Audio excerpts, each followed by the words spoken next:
सर्वशक्तिमान परमेश्वर के वचनों के पाठ, अगुवाओं और कार्यकर्ताओं की जिम्मेदारियां। अगुवाओं और कार्यकर्ताओं की जिम्मेदारियां 3। मद 3। उन सत्य सिद्धांतों के बारे में संगति करो जिन्हें प्रत्येक कर्तव्य को ठीक से निभाने के लिए समझा जाना चाहिए। भाग 2। पिछली सभा में हमने अगुवाओं और कार्यकर्ताओं की दूसरी जिम्मेदारी के बारे में अतिरिक्त संगति की थी, जिसमें जीवन प्रवेश की कठिनाइयों के बारे में बात की गई थी और नकली अगुवाओं के कुछ तौर तरीकों और अभिव्यक्तियों को उजागर किया गया था। फिर हमने अगुवाओं और कार्यकर्ताओं की तीसरी जिम्मेदारी, उन सत्य सिद्धांतों पर संगति करना जिन्हें प्रत्येक कर्तव्य को ठीक से निभाने के लिए समझा जाना चाहिए, से संबंधित कई मामलों पर चर्चा की थी और यह उजागर किया था और इस पर गहन विश्लेषण किया था कि नकली अगुवाओं के रवैये, तौर तरीकों और अभिव्यक्तियों के माध्यम से इन मामलों के प्रति उनका नकलीपन कहाँ प्रकट होता है। दूसरे शब्दों में, अगुवा के रूप में अपनी जिम्मेदारियों के निर्वाह में नकली अगुवा कैसे विफल होते हैं। इन मामलों की सूची बनाओ। उनमें से एक मामला परमेश्वर के वचनों की पुस्तकों की छपाई के बारे में था। उस नकली अगुवा ने कोई ठोस काम नहीं किया था। वह बस खोखले तरीके से धर्म सिद्धांतों की बातें करता था। उसने विशिष्ट रूप से सत्य सिद्धांतों पर संगति भी नहीं की थी, न ही थोड़ा सा भी वास्तविक काम किया था। इस मामले में उस नकली अगुवा ने वास्तविक काम नहीं किया। एक अगुवा और कार्यकर्ता के रूप में अपनी जिम्मेदारियों को पूरा करने में वह विफल रहा और उसने इस काम में शामिल पेशेवर आवश्यकताओं, विशेष सिद्धांतों और ध्यान देने योग्य बिंदुओं पर स्पष्ट रूप से संगति नहीं की। उसने केवल कुछ नारे लगाए और कुछ खोखले शब्द बोले और फिर सोचा कि उसने अच्छा काम किया है। हमने और क्या चर्चा की थी? परमेश्वर के लिए पंख वाले कोट खरीदने की घटना भी थी। इस घटना ने नकली अगुवाओं के बारे में क्या समस्या उजागर की थी? इसने उजागर किया था कि नकली अगुवा वास्तविक काम नहीं करते और उनमें मानवता और विवेक बिल्कुल नहीं होता। जब किसी ने मेरे लिए कोई कपड़ा खरीदा तो वे अगुवा उसकी जांच करने में लग गए। क्या यह उस काम का हिस्सा है जो अगुवाओं और कार्यकर्ताओं को करना चाहिए? नहीं, ऐसा नहीं है। उन्होंने वह काम किया जो उन्हें नहीं करना चाहिए था। ऐसा होने में क्या समस्या है? वे अपने उचित काम पर ध्यान नहीं दे रहे थे। यह नकली अगुवाओं की एक अभिव्यक्ति है। इस अभिव्यक्ति ने पहले तो उजागर किया कि नकली अगुवा अपने उचित काम पर ध्यान नहीं देते हैं और दूसरे, इससे उजागर हुआ कि उनमें विवेक नहीं है और वे केवल घृणास्पद कार्य करते हैं जिनमें विवेक और मानवता नहीं होती। तुम लोगों ने केवल उदाहरणों को याद कर लिया है, लेकिन तुमने उन मुद्दों की असलियत नहीं समझी जिन्हें इन उदाहरणों से स्पष्ट किया गया था, या इन मुद्दों के सार की असलियत नहीं समझी जिनका इन उदाहरणों के माध्यम से गहन विश्लेषण करने का इरादा था। नकली अगुवाओं द्वारा अपने उचित काम पर ध्यान नहीं देने के बारे में मैंने और क्या उदाहरण दिए थे? एक पेस्ट्री बनाने वाला था जो परमेश्वर के लिए पेस्ट्री बनाता रहता था। परमेश्वर ने उसे ऐसा नहीं करने के लिए कहा, लेकिन अगुवाओं और कार्यकर्ताओं ने उसे ऐसा करने की अनुमति देना जारी रखा और यहाँ तक कि खुद पेस्ट्री का स्वाद भी चखा। इस उदाहरण ने नकली अगुवाओं की किन समस्याओं को उजागर किया? कि वे अपने उचित काम पर ध्यान नहीं देते या वह काम नहीं करते हैं जो उन्हें करना चाहिए, और उस काम को करने पर जोर देते हैं जो उन्हें नहीं करना चाहिए। प्राथमिक रूप से इसने उजागर किया कि नकली अगुआ अपने उचित काम पर ध्यान नहीं देते और अपने काम के केंद्र और केंद्र बिंदु को समझने में असफल रहते हैं। साथ ही नकली अगुवाओं की एक गंभीर समस्या है। यह क्या है? वे परमेश्वर के वचनों का पालन नहीं करते या परमेश्वर की अपेक्षाओं के अनुसार काम का क्रियान्वयन नहीं करते। क्या कोई और कुछ बताना चाहता है? वे आध्यात्मिक होने का दिखावा करते हैं और परमेश्वर के बोझ के लिए विचारशीलता दिखाते हैं, लेकिन वास्तव में वे बुरे काम करते हुए बस बेकाबू हो जाते हैं। यह उनकी समस्याओं में से एक और समस्या है। कोई और? कार्य करने से पहले वे परमेश्वर की अपेक्षाओं को समझने की कोशिश नहीं करते। इसके बदले वे परमेश्वर की इच्छाओं की जगह पर अपनी कल्पनाओं का प्रयोग करते हैं। यह विवेक के अभाव की श्रेणी में आता है। कोई और? परमेश्वर के लिए वस्त्र की खरीद के मामले में नकली अगुवाओं ने जो रवैया अपनाया, उससे उनमें सामान्य मानवता के अभाव का पता चला। उनमें सामान्य मानवता के किस पहलू की कमी है? वे व्यवहार के नियमों को नहीं समझते और उनमें शिष्टाचार नहीं है। क्या यही मामला नहीं है? वास्तव में तुम लोगों ने जो बातें बताई हैं वे गौण हैं। मुख्य मुद्दा क्या है? अगुआ बन जाने के बाद वे रुतबे और विशेष व्यवहार के लाभों का आनंद लेना चाहते हैं और आराम का लालच करते हैं। उदाहरण के लिए वे कुछ पेस्ट्री खाना चाहते हैं और जब देखते हैं कि कोई व्यक्ति खाना अच्छा पकाता है तो अपनी लालसा को संतुष्ट करने के लिए वे उनके बनाए भोजन में से कुछ खाने के बारे में सोचते हैं। कितनी उबकाई लाने वाली बात है कि वे अपने उचित काम पर ध्यान नहीं देते या वास्तविक काम नहीं करते, पर इन सब से ऊपर वे आराम और स्वादलोलुपता के सुखों का लालच करते हैं। वे अपने रुतबे के लाभों का आनंद भोगते हुए अपनी स्वादलोलुपता को संतुष्ट करने के लिए परमेश्वर के लिए वस्तुओं को चखने और जांचने के बहानों का इस्तेमाल करते हैं। ये सभी नकली अगुवाओं की अभिव्यक्तियां हैं। यद्यपि इन अभिव्यक्तियों को मसीह विरोधियों के स्वभाव सार की तुलना में क्रूर या दुष्ट नहीं कहा जा सकता, फिर भी नकली अगुवाओं की मानवता इतनी खराब होती है कि लोग उससे घृणा करें।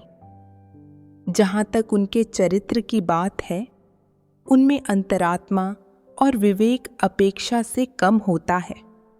उनकी मानवता काफी निचले दर्जे की और गंदी होती है और उनमें सत्यनिष्ठा कम होती है।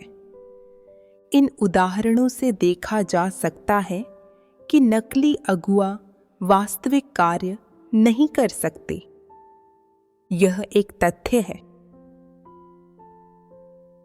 नकली अगुआ कार्य करने के सिद्धांतों पर संगति नहीं कर सकते।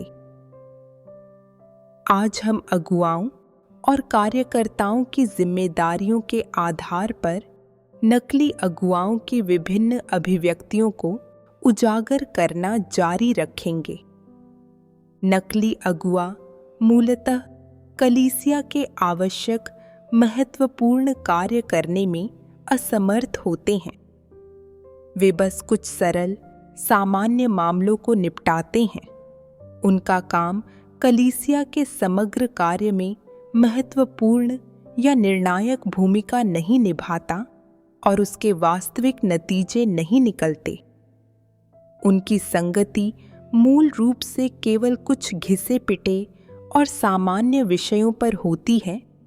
इसमें निरे घिसे पिटे शब्द और धर्म सिद्धांत होते हैं और यह अत्यंत खोखली, सामान्य और विवरणहीन होती है। उनकी संगति में केवल वही चीजें होती हैं जिन्हें लोग शाब्दिक रूप से कुछ पढ़कर समझ सकते हैं। ये नकली अगुआ परमेश्वर के चुने हुए लोगों के जीवन प्रवेश में आने वाली वास्तविक समस्याओं को बिल्कुल हल नहीं कर सकते। खासकर वे लोगों की धारणाओं, कल्पनाओं और भ्रष्ट स्वभावों के खुलासों का समाधान करने में और भी कम सक्षम होते हैं।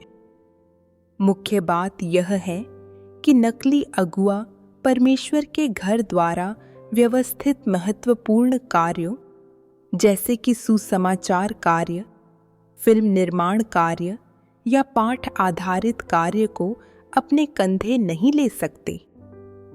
खास तौर पर जब पेशेवर ज्ञान से जुड़े कार्य की बात आती है, तो हो सकता है कि नकली अगुआ यह अच्छी तरह जानते हों कि इन क्षेत्रों में वे खास जानकार नहीं हैं, लेकिन वे इनका अध्ययन नहीं करते, न ही वे शोध करते हैं और दूसरों को विशिष्ट निर्देशन दे पाने या उनसे संबंधित किसी भी समस्या का समाधान करने में वे और भी कम सक्षम होते हैं।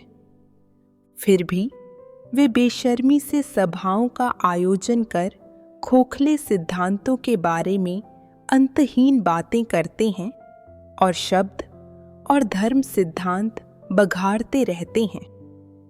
नकली अगुआ अच्छी तरह जानते हैं कि वे इस तरह का कार्य नहीं कर सकते, फिर भी वे विशेषज्ञ होने का दिखावा करते हैं, दंभपूर्ण व्यवहार करते हैं और दूसरों पर धौंस जमाने के लिए हमेशा बड़े बड़े धर्म सिद्धांतों का इस्तेमाल करते हैं। वे किसी के सवालों का जवाब देने में असमर्थ होते हैं, फिर भी वे दूसरों को झिड़कने के बहाने और कारण ढूंढ लेते हैं और पूछते हैं कि वे अपने पेशे को क्यों नहीं सीखते, वे सत्य की खोज क्यों नहीं करते और वे अपनी समस्याओं को हल करने में असमर्थ क्यों हैं। ये नकली अगुआ इन क्षेत्रों में अंगूठा टेक होने और किसी भी समस्या का समाधान न कर सकने के बावजूद दूसरों को ऊंचे ऊंचे उपदेश देते हैं। ऊपरी तौर पर वे दूसरे लोगों को बहुत व्यस्त दिखाई देते हैं, मानो वे बहुत सारा काम करने के योग्य हैं और क्षमतावान हैं, लेकिन वास्तव में वे कुछ भी नहीं हैं।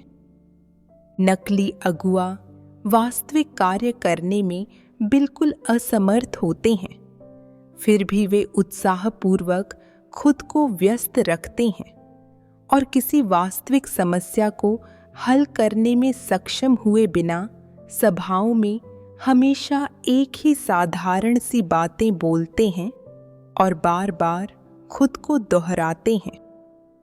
लोग इससे बहुत तंग आ जाते हैं और इससे कोई शिक्षा लेने में असमर्थ होते हैं। इस तरह का कार्य बहुत ही खराब है और इससे कोई नतीजा नहीं मिलता है। नकली अगुआ इसी तरह काम करते हैं और इसके कारण कलीसिया के कार्य में देरी होती है। फिर भी नकली अगुआओं को लगता है कि वे बहुत अच्छा कार्य कर रहे हैं और वे बहुत सक्षम हैं, जबकि सच्चाई यह है कि उन्होंने कलीसिया के कार्य का एक भी पहलू अच्छी तरह से नहीं किया होता है। उन्हें नहीं पता होता कि उनके उत्तरदायित्व के दायरे में आने वाले अगुआ और कार्यकर्ता मानकों के अनुरूप हैं या नहीं। न ही वे जानते हैं कि विभिन्न टीमों के अगुआ और सुपरवाइजर अपने कार्य का बीड़ा उठाने में सक्षम हैं या नहीं, और वे न तो इसका ध्यान रखते हैं और न ही यह पूछते हैं कि भाई बहनों को अपने कर्तव्य निभाने में कोई समस्या तो नहीं आई। संक्षेप में कहें तो नकली अगुआ अपने काम में किसी भी समस्या का समाधान नहीं कर सकते, फिर भी वे पूरी कर्मठता से व्यस्त रहते हैं। दूसरे लोगों के परिप्रेक्ष्य से देखने पर नकली अगुआ कठिनाई झेलने में सक्षम लगते हैं, कीमत चुकाने को तैयार रहते हैं और हर दिन भागदौड़ में बिताते हैं। भोजन के समय उन्हें खाने की मेज पर बुलाना पड़ता है और वे सोने के लिए भी बहुत देर से जाते हैं। फिर भी उनके काम के नतीजे अच्छे नहीं होते। अगर तुम ध्यान से नहीं देख रहे होगे तो ऊपरी तौर पर ऐसा लगेगा कि हर काम हो रहा है और हर कोई अपने कर्तव्य निभाने में व्यस्त है। लेकिन अगर तुम ध्यान से देखोगे, सावधान रहोगे और कार्य का ईमानदारी से निरीक्षण करोगे तो असली स्थिति सामने आ जाएगी। उनके दायित्व के दायरे में आने वाला हर कार्य गडमड होता है, उसकी कोई संरचना या व्यवस्था नहीं मिलेगी। कार्य की हर मद में समस्याएं या यहाँ तक कि झोल भी मिलेंगे। ये समस्याएं उत्पन्न होने का संबंध नकली अगुआओं के सत्य सिद्धांतों को न समझने और अपनी धारणाओं, कल्पनाओं और उत्साह के आधार पर काम करने से जुड़ा है। नकली अगुआ कभी भी सत्य सिद्धांतों के बारे में संगति नहीं करते, न ही वे समस्याओं को हल करने के लिए कभी सत्य खोजते हैं। उनमें स्पष्ट रूप से आध्यात्मिक समझ की कमी होती है और वे अगुवाई का काम करने में सक्षम नहीं होते, और वे केवल कुछ शब्द और धर्म सिद्धांत बघाड़ सकते हैं और सत्य को बिल्कुल नहीं समझते। फिर भी वे जिन चीज़ों को नहीं जानते उन्हीं को जानने का दिखावा कर खुद को विशेषज्ञ के रूप में पेश करने की कोशिश करते हैं। वे जो काम करते हैं वह बस औपचारिकता होता है। जब कोई समस्या आती है तो वे बिना सोचे समझे इस पर विनियम लागू करते हैं। वे बस आंख मूंद कर ढेरों गतिविधियां करते रहते हैं जिनका कोई वास्तविक नतीजा नहीं निकलता, क्योंकि ये नकली अगुआ सत्य सिद्धांतों को नहीं समझते और केवल शब्द और धर्म सिद्धांत बोलते हुए दूसरों को विनियमों के पालन की सलाह देते हैं। इसलिए कलीसिया के कार्य की हर मद की प्रगति धीमी हो जाती है और कोई स्पष्ट नतीजा प्राप्त नहीं होता। किसी नकली अगुआ के कुछ समय से काम कर रहे होने का सबसे स्पष्ट दुष्परिणाम यह होता है कि अधिकांश लोग सत्य को समझने में असमर्थ रहते हैं। उन्हें नहीं पता होता कि जब कोई भ्रष्टता प्रकट करता है या धारणाएं विकसित करता है तो उसे कैसे पहचानते हैं, और वे उन सत्य सिद्धांतों को तो निश्चित रूप से नहीं समझते जिनका पालन उन्हें अपने कर्तव्य निभाने के दौरान करना चाहिए। अपने कर्तव्य निभाने वाले और न निभाने वाले लोग बिल्कुल सुस्त, अनियंत्रित और अनुशासनहीन होते हैं और बिखरी हुई रेत की तरह अव्यवस्थित होते हैं। उनमें से अधिकांश लोग कुछ शब्द और धर्म सिद्धांत तो बघाड़ सकते हैं, लेकिन अपने कर्तव्य निभाते समय वे केवल विनियमों का पालन करते हैं। वे नहीं जानते कि समस्याओं को हल करने के लिए सत्य कैसे खोजें। चूंकि नकली अगुआ स्वयं यह नहीं जानते कि समस्याओं को हल करने के लिए सत्य कैसे खोजें, तो इस काम में वे दूसरों की अगुवाई कैसे कर सकते हैं? दूसरे लोगों पर चाहे जो भी बीते, नकली अगुआ उन्हें केवल यह कहकर प्रोत्साहित कर सकते हैं, हमें परमेश्वर के इरादों के प्रति विचारशील होना चाहिए। हमें अपने कर्तव्य पालन में निष्ठावान होना चाहिए। जब हमारे साथ कुछ घटित हो तो हमें पता होना चाहिए कि प्रार्थना कैसे करनी है और हमें सत्य सिद्धांत जरूर खोजने चाहिए। नकली अगुआ अक्सर ये नारे और धर्म सिद्धांत उच्च स्वर में बोलते हैं और इसका कोई नतीजा नहीं निकलता है। उनकी बातें सुनने के बाद भी लोग नहीं समझ पाते कि सत्य सिद्धांत क्या हैं और उनके पास अभ्यास का मार्ग नहीं होता है। लोगों पर जब कोई विपत्ति आती है तो ऊपरी तौर पर वे प्रार्थना करते हैं और वे अपने कर्तव्य निभाने में निष्ठावान होने की इच्छा रखते हैं, लेकिन उन सभी में ऐसे मामलों की समझ नहीं होती है कि निष्ठावान होने के लिए उन्हें क्या करना चाहिए, परमेश्वर के इरादों को समझने के लिए उन्हें कैसे प्रार्थना करनी चाहिए, और जब वे किसी समस्या का सामना कर रहे हों तो उन्हें सत्य सिद्धांतों की समझ हासिल करने के लिए कैसे खोज करनी चाहिए। जब लोग नकली अगुवाओं से पूछते हैं तो वे कहते हैं, जब तुम पर कोई संकट आए तो परमेश्वर के वचनों को और अधिक पढ़ो, अधिक प्रार्थना करो और सत्य पर अधिक संगति करो। लोग उनसे पूछते हैं कि यह कार्य किन सिद्धांतों से जुड़ा है, तो वे कहते हैं, परमेश्वर के वचन पेशेवर कार्यों के मामले में कुछ नहीं कहते और मैं भी उस कार्य क्षेत्र को नहीं समझता। यदि तुम लोग समझना चाहते हो तो खुद शोध करो, मुझसे मत पूछो। मैं सत्य को समझने में तुम्हारा मार्गदर्शन करता हूँ, पेशेवर कार्यों के मामलों में नहीं।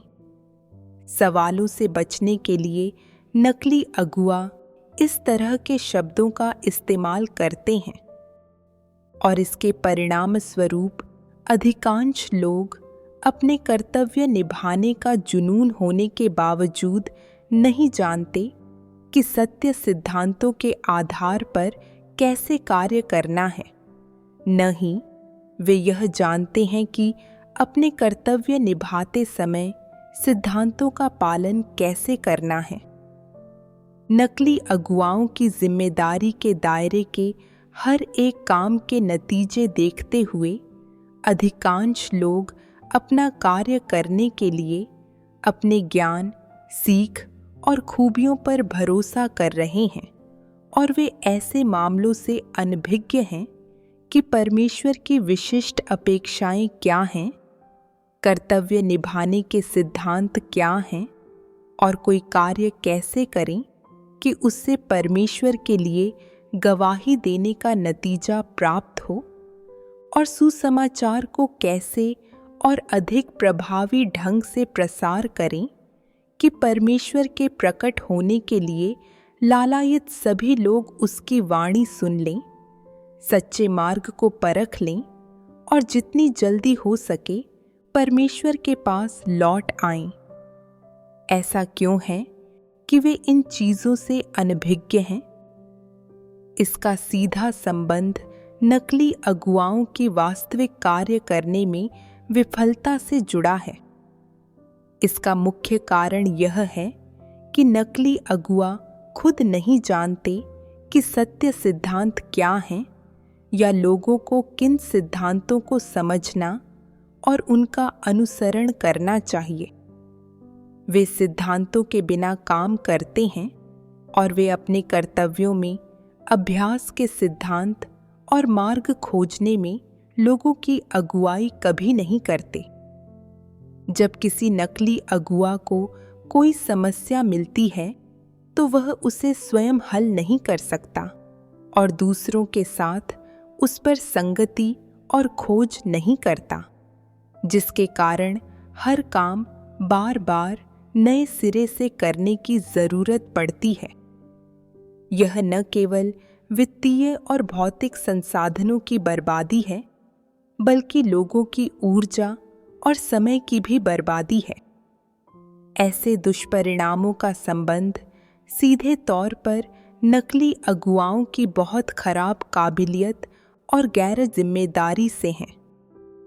हालांकि यह नहीं कहा जा सकता है कि नकली अगुआ जानबूझकर बुराई करते हैं और विघ्न पैदा करते हैं, पर इतना कहा जा सकता है कि वे अपने काम में सत्य सिद्धांतों की तलाश बिल्कुल नहीं करते और कि वे हमेशा अपनी इच्छा के आधार पर काम करते हैं।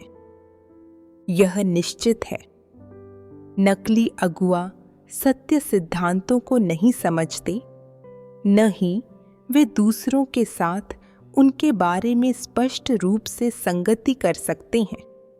इसके बजाय वे लोगों को अपनी मर्जी से काम करने की खुली छूट देते हैं।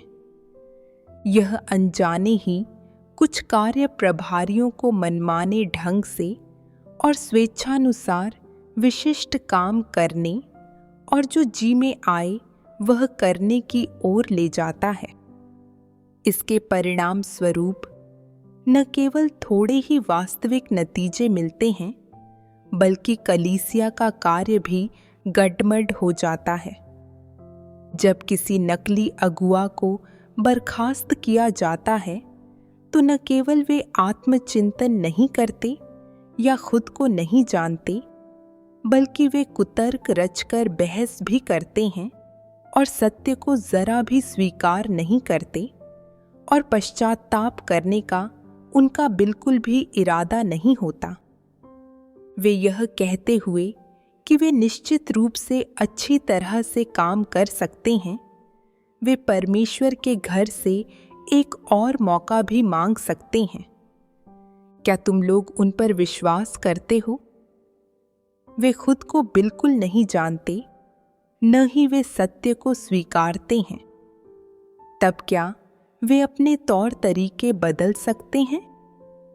उनके पास सत्य वास्तविकता नहीं है, तो क्या वे अच्छी तरह से कार्य कर सकते हैं? क्या यह संभव है? उन्होंने इस बार काम अच्छी तरह से नहीं किया। यदि उन्हें एक और मौका दिया जाए तो क्या वे इसे अच्छी तरह से कर पाएंगे? ऐसा संभव नहीं है। निश्चितता के साथ कहा जा सकता है कि नकली अगुवाओं में काम करने की क्षमता नहीं होती। कभी कभी वे बहुत मेहनत कर सकते हैं और बहुत व्यस्त हो सकते हैं, लेकिन यह बिना सोची समझी व्यस्तता होती है जिसका कोई फल नहीं मिलता। इतना यह दिखाने के लिए पर्याप्त है कि नकली अगुवाओं की काबिलियत बहुत कम होती है कि वे सत्य को बिल्कुल नहीं समझते, और यह भी कि वे वास्तविक कार्य नहीं कर सकते। इससे कार्य में कई समस्याएं उत्पन्न होती हैं, लेकिन वे सत्य के बारे में संगति कर उनका समाधान करने में असमर्थ होते हैं और विनियमों के पालन के लिए लोगों को प्रोत्साहित करने के लिए वे केवल कुछ खोखले धर्म सिद्धांतों का उपयोग करते हैं और परिणाम स्वरूप वे कार्य को गड्ढमड कर इसे अस्त व्यस्त छोड़ देते हैं। नकली अगुवाओं के कार्य करने का यही तरीका है और इसके यही दुष्परिणाम होते हैं। सभी अगुवाओं और कार्यकर्ताओं को इसे एक चेतावनी के रूप में लेना चाहिए। कलीसिया के भीतर दिखाई देने वाले विभिन्न असंतोषजनक मसले सीधे नकली अगुवाओं से संबंधित होते हैं। इस समस्या से बचा नहीं जा सकता। इन नकली अगुवाओं में सत्य को पूरी तरह समझने की क्षमता का अभाव होता है। फिर भी वे सोचते हैं कि वे सब कुछ समझते और हासिल कर लेते हैं, और फिर वे अपनी कल्पनाओं और धारणाओं के आधार पर कार्य करते हैं। वे सत्य सिद्धांतों या परमेश्वर द्वारा अपेक्षित मानकों के बारे में अपनी समझ की कमी का समाधान करने के लिए कभी सत्य की खोज नहीं करते। मैंने बहुत से अगुवाओं और कार्यकर्ताओं के साथ बातचीत की है और मैं उनसे अक्सर मिलता हूँ। मुलाकात होने पर मैं उनसे पूछता हूँ, क्या तुम्हारी कोई समस्या है? क्या तुम लोगों ने काम में मौजूद समस्याओं का लेखा जोखा रखा है? क्या ऐसी कोई समस्या है जिसे तुम अपने बूते हल नहीं कर सकते? जब मैं अपनी बात खत्म करता हूँ तो वे शून्य भाव से देखते हैं और उनके दिलों में संदेह होते हैं। हम अगुआ हैं, क्या हमारी कोई समस्या हो सकती है? अगर होती तो क्या कलीसिया का कार्य बहुत पहले ही बाधित नहीं हो गया होता? यह किस किस्म का सवाल है? हम धर्मोपदेश और संगति सुनते हैं और परमेश्वर के वचनों को अपने हाथों में थामे रहते हैं। कलीसिया की अगुवाई करने वाले हम जैसे बहुत से लोग हैं। इतना सब होने पर भी तुम चिंतित कैसे हो सकते हो? यह सवाल पूछकर तुम स्पष्ट रूप से हमें कम आंक रहे हो। हमारे पास समस्याएं कैसे हो सकती हैं? अगर हमारे पास समस्याएं होती तो हम अगुआ नहीं होते। तुम्हारा सवाल बहुत अनुचित है। जब भी मैं उनसे पूछता हूँ कि क्या उन्हें कोई समस्या है, तो वे ऐसी ही स्थिति में होते हैं। वे सभी सुन्नता और मंद बुद्धि के प्रतिरूप हैं। कलीसिया के कार्य के विभिन्न मदों में बहुत सारी समस्याएं हैं, लेकिन ये लोग उन्हें देख या खोज नहीं पाते। व्यक्तिगत जीवन प्रवेश से संबंधित मुद्दों या कार्य में मौजूद जिन मुद्दों में सत्य सिद्धांत शामिल होते हैं, वे उन्हें सामने लाने में असमर्थ होते हैं। चूंकि वे इन मुद्दों को सामने नहीं ला सकते, इसलिए मैं उनसे पूछता हूँ, परमेश्वर के वचनों के अनुवाद का कार्य कैसे आगे बढ़ रहा है? क्या तुम्हें पता है कि अभी कितनी भाषाओं में अनुवाद किया जाना चाहिए? किन भाषाओं में पहले अनुवाद किया जाना चाहिए और किन भाषाओं में बाद में? किन भाषाओं के लिए परमेश्वर के वचनों की पुस्तक की कितनी प्रतियां छापी जानी चाहिए? वे जवाब देते हैं, आह, उनका अनुवाद चल रहा है।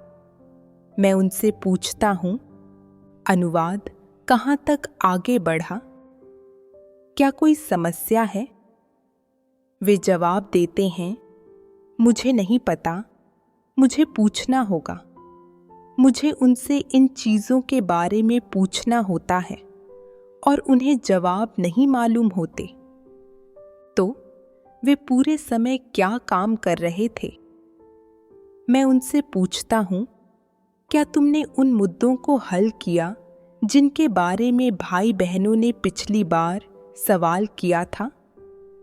वे जवाब देते हैं, मैंने उनके साथ एक सभा आयोजित की थी, पूरे एक दिन की सभा। मैं उनसे पूछता हूँ, क्या सभा के बाद मुद्दे हल हो गए थे? वे जवाब देते हैं, क्या तुम्हारा मतलब है कि अगर अभी भी समस्याएं हैं तो हमें एक और सभा करनी चाहिए। मैं कहता हूं, मैं यह नहीं पूछ रहा हूं कि तुमने सभा आयोजित की या नहीं। मैं पूछ रहा हूं कि क्या पेशेवर मुद्दे हल हो गए? क्या ये लोग सिद्धांतों को समझते हैं? क्या उन्होंने अपने कर्तव्यों के पालन में किसी सिद्धांत का उल्लंघन किया है? क्या तुम्हें कोई समस्या मिली है? वे जवाब देते हैं, ओह, समस्याएं? मैं उन्हें हल कर चुका हूं।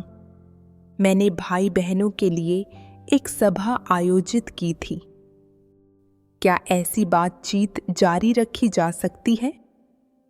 क्या इस बातचीत को सुनकर तुम लोगों को गुस्सा नहीं आता? ये अगुआ कैसे हैं? क्या ये केवल छद्म आध्यात्मिक मूर्ख नहीं हैं? उनमें अगुआओं और कार्यकर्ताओं की काबिलियत नहीं है। वे अंधे हैं। उन्हें समझ नहीं आता कि काम कैसे करना है, और वे हर सवाल के जवाब में कहते हैं, मुझे नहीं पता। और जब तुम उनसे और सवाल पूछते रहते हो तो वे जवाब देते हैं, वैसे भी मैंने एक सभा की थी, बस अब रहने दो। क्या इन अगुआओं ने वास्तव में काम किया है? क्या वे मानक स्तर के अगुआ हैं? ये नकली अगुआ हैं। क्या तुम लोगों को इस तरह के अगुआ पसंद हैं? अगर तुम्हारा सामना ऐसे अगुआओं से हो तो तुम लोगों को क्या करना चाहिए? जब कुछ अगुआ भाई बहनों से मिलते हैं तो वे कहते हैं, आज तुम्हारे सामने चाहे जो मुद्दे हों, आओ सबसे पहले इस बात पर संगति करते हैं कि कर्तव्यों को अच्छी तरह से कैसे निभाया जाए। तब कुछ लोग कहते हैं, हमें अपने कर्तव्यों में पेशेवर तकनीकों से जुड़े एक मुश्किल का सामना करना पड़ रहा है। क्या हमें उन पेशेवर तकनीकों का उपयोग करना चाहिए जो गैर विश्वासियों के बीच लोकप्रिय हैं? क्या यह ऐसी समस्या नहीं है जिसे अगुआओं को हल करना चाहिए? यदि कुछ मुद्दों को भाई बहनों के बीच संगति के माध्यम से हल नहीं किया जा सकता, तो अगुआओं को उन्हें हल करने के लिए कदम उठाना चाहिए। यह अगुआओं की जिम्मेदारियों से जुड़ा मामला है। नकली अगुआ इन समस्याओं के सामने आने पर क्या करते हैं? वे कहते हैं, यह एक पेशेवर मुद्दा है, यह तुम्हारी समस्या है, इसका मुझसे क्या मतलब?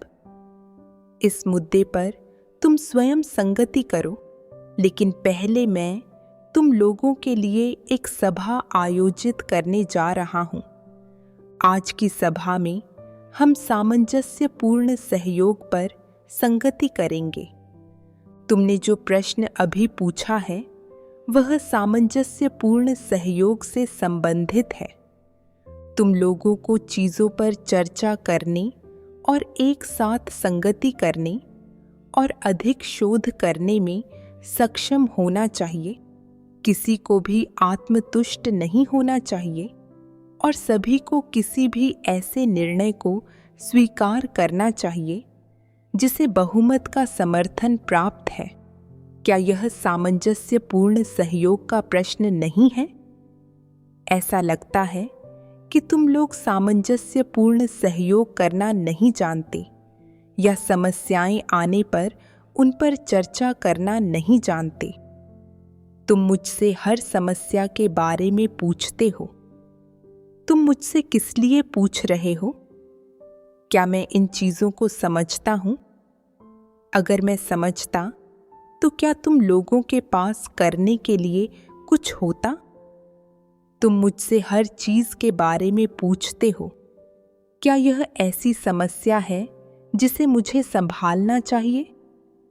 मैं केवल सत्य पर संगति करने का जिम्मेदार हूँ। पेशेवर मुद्दों को तुम खुद हल करो। मुझे उनकी क्या चिंता? वैसे भी मैंने पहले ही तुम लोगों के साथ संगति की है और तुम लोगों को सामंजस्यपूर्ण सहयोग करने के लिए कहा है। यदि तुम लोग ऐसा नहीं कर सकते तो यह कर्तव्य मत निभाओ। मैंने अपनी संगति समाप्त कर ली है, जाकर समस्या खुद हल करो। क्या ये अगुआ समस्याएं हल करना जानते हैं? यह नहीं जानते हुए भी कि यह काम कैसे करना है, वे खुद को बहुत न्याय संगत समझते हैं और जिम्मेदारी से बचने में माहिर होते हैं।